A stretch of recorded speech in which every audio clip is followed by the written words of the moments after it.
ሰላም ጤና ይስጥልን ክቡራን የዩቲዩብ ቤተሰቦች፣ የሰዓቱን አጫጭር መረጃዎች እየቀርብ ያለው እስከ ፍጻሜው አብራችሁን ቆዩ።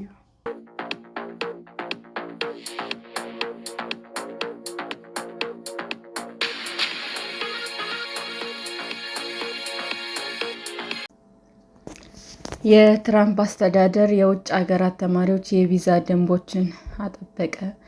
የፕሬዝዳንት ዶናልድ ትራምፕ አስተዳደር ለውጭ ሀገራት ተማሪዎች ጥብቅ የቪዛ ደንቦችን ለመተግበር የመጨረሻ ውሳኔ ላይ መድረሱን ተገለጸ። ውሳኔው ተማሪዎች ያለ ፌዴራል መንግስት ፈቃድ ከ4 ዓመት በላይ በአሜሪካ እንዳይቆዩ ማገድና ሌሎችም ጥብቅ እርምጃዎችን ያካተተ ነው። ዩኒቨርሲቲ መለወጥ ወይም የትምህርት ክፍል መቀየር ላይም ገደብ ይጣላል ተብሏል። እስካሁን ድረስ ባለው አሰራር ከፍተኛ የትምህርት ተቋማት ቪዛ እንዲራዘም የማድረግ ስልጣን ነበራቸው። ፖሊሲው የሚተገበረው ከቀጣዩ መስከረም አንስቶ ሲሆን የአሜሪካ የሀገር ውስጥ ደህንነት መስሪያ ቤት ባወጣው መግለጫ የቪዛ ብዝበዛን የሚገዳደርና የጀርባ ታሪክ ምርመራ በማድረግ ብሔራዊ ደህንነትን የሚያጠናክር አሰራር ነው ብሏል።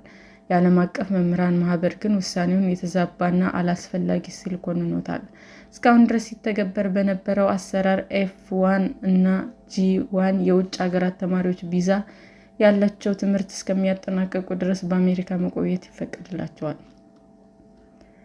ከዚህ በኋላ ግን የተማሪዎች የቆይታ ጊዜ ላይ ገደብ የሚጣል ይሆናል። የሀገር ውስጥ ደህንነት ኃላፊ ማርክ ዋይን ሙሌን ለአስርታት የውጭ ሀገራት ተማሪዎች ያለ ጊዜ ገደብ ወደ አሜሪካ ሲመጡ ነበር በሺዎች የሚቆጠሩ ሰዎች ትምህርቶችን እየጀመሩ አሜሪካ በመቆየት የስደተኞች ስርዓቱን በዝብዘዋል ብለዋል።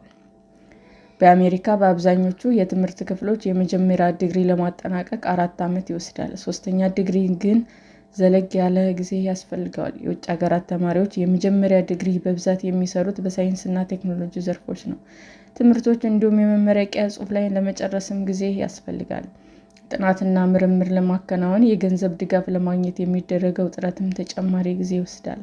የትራምፕ አስተዳደር ባወጣው አዲስ ፖሊሲ መሰረት ተማሪዎቹ ከተመረቁ በኋላ በ30 ቀናት ውስጥ ከአሜሪካ መውጣት አለባቸው። ሌላ አማራጭ የቪዛ አይነት መቀየር ሲሆን ይህም 60 ተጨማሪ ቀናት ለማግኘት ይረዳል። የዓለም አቀፍ መምህራን ማህበር ዋና ኃላፊ ፋንታኦ አዎ አዲሱ ፖሊሲ ጥርጣሬ የሚያጭር፣ በቢሮክራሲ የተሞላ፣ በአግባቡ የሚሰራ ስርዓት ላይ ፍርሃት የሚያሳድር፣ ችግር በሌለበት መፍትሄ የሚፈልግ ነው ሲሉም ተችተዋል።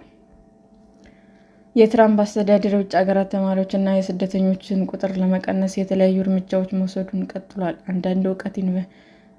አንዳንድ እውቅ ዩኒቨርሲቲዎችም የሚቀበሏቸውን የውጭ ሀገራት ተማሪዎች ቁጥር እንዲቀንሱ ለማድረግ ተሞክሯል። የአሜሪካን የውጭ ጉዳይ ፖሊሲ የተቃወሙ ተማሪዎች ቪዛ እንዲሰረዝም ተወስኗል።